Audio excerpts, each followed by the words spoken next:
Хэрхэн хэрэглэгчийн бүлэг бүртгэх вэ?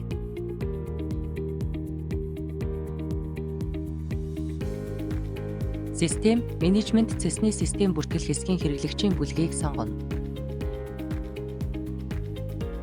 Тухайн цонхонд өмнө бүртгэгдсэн бүлгүүд харагдах бөгөөд мөн нэмэх товч дээр дарж шинэ бүлэг бүртгэнэ. Шинээр нэмж байгаа бүлгийн нэр өгнө.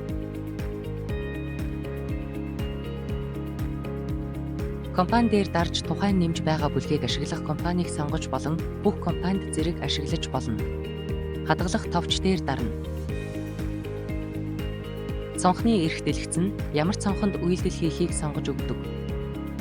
Цонхны эрх цэснээс тухайн ажилтны эрхүүдийг харж, мөн бүлгүүдийн эрхийн чекбоксыг чеклэж, цонхны эрхүүдийг өгөх боломжтой.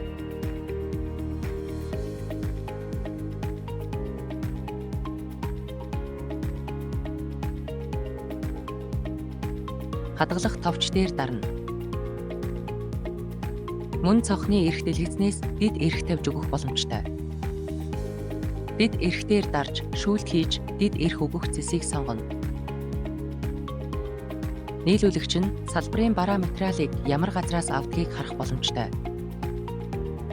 Эрх өгөх салбаруудыг чеклэж хадгалах товч дээр дарснаар дэд эрх өгнө. Мөн бүлгийн хэрэглэгч дээр дарж бүлэг нэмж өгч байгаа ажилтныг харна.